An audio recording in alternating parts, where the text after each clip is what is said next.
May the peace of the Lord be with you all. Today's Gospel Reflection, August 3rd, 2025 Sunday. Vanity of vanities, says Qoheleth. Vanity of vanities. All things are vanity. Here is one who has labored with wisdom and knowledge and skill, and yet to another who has not labored over it. He must leave property. This also is vanity and a great misfortune. For what profit comes to man from all the toil and anxiety of heart, with which he has labored under the sun? All his days sorrow and grief are his occupation. Even at night, his mind is not at rest. This also is vanity. Responsorial Psalm. If today you hear his voice, harden not your hearts. You turn man back to dust, saying, Return, O children of men, for 1,000 years in your sight are as yesterday, now that it is past, or as a watch of the night. If today you hear his voice, harden not your hearts. You make an end of them in their sleep. The next morning they are like the changing grass, which at dawn springs up anew, but by evening wilts and fades. If today you hear his voice, harden not your hearts. Teach us to number our days aright, that we may gain wisdom of heart. Return, O Lord. How long? Have pity on your servants. If today you hear his voice, harden not your hearts. Fill us at daybreak with your kindness, that we may shout for joy and gladness all our days. And may the gracious care of the Lord our God be ours. Prosper the work of our hands for us. Prosper the work of our hands.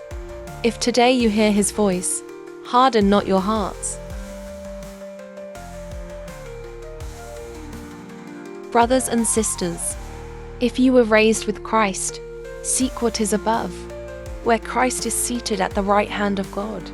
Think of what is above, not of what is on earth, for you have died, and your life is hidden with Christ in God. When Christ your life appears, then you too will appear with him in glory. Put to death then the parts of you that are earthly: immorality, impurity, passion, evil desire, and the greed that is idolatry. Stop lying to one another, since you have taken off the old self with its practices, and have put on the new self, which is being renewed for knowledge, in the image of its Creator. Here there is not Greek and Jew, circumcision and uncircumcision, barbarian, Scythian, slave, free, but Christ is all and in all. The Holy Gospel according to Luke. Someone in the crowd said to Jesus, "Teacher, tell my brother to share the inheritance with me." He replied to him, "Friend, who appointed me as your judge and arbitrator?" Then he said to the crowd, "Take care to guard against all greed, for though one may be rich, one's life does not consist of possessions." Then he told them a parable. There was a rich man whose land produced a bountiful harvest. He asked himself, "What shall I do? For I do not have space to store my harvest." And he said, "This is what I shall do. I shall tear down my barns and build larger ones. There I shall store all my grain and other goods. And I shall say to myself, Now as for you, you have so many good things stored up for many years.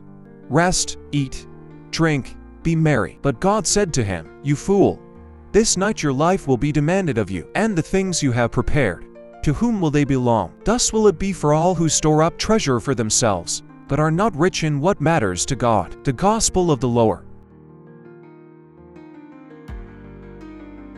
The Gospel reading above speaks of a certain moment in Jesus' ministry when a man asked him to settle a dispute over an inheritance. Instead of involving himself in the quarrel, Jesus used the opportunity to teach a deeper lesson that continues to speak to us today. The focus wasn't on resolving the material issue, but on addressing the deeper concern of the heart, the danger of greed and the emptiness of a self-centered life. We live in a world that often equates success with accumulation. The more we have, the more we are praised. Possessions become status symbols, and wealth becomes a measure of worth. But when we truly pause and reflect, we begin to realize that life is not defined by how much we possess, but by how much love we give, how grateful we are, and how freely we share with others. Imagine someone who worked hard all his life, his crops prospered, his businesses boomed, and he had more than enough. With confidence, he decided to build bigger storage for his abundance, planning to enjoy the rest of his years in comfort. On the surface, there is nothing wrong with preparing for the future, but the issue lies in the attitude. Everything was about himself.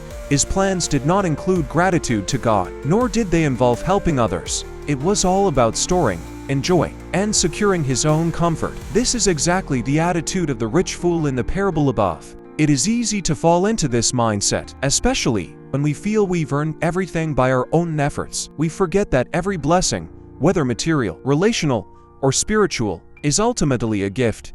The air we breathe, the strength in our bodies, the wisdom we apply, and even the opportunities that come our way.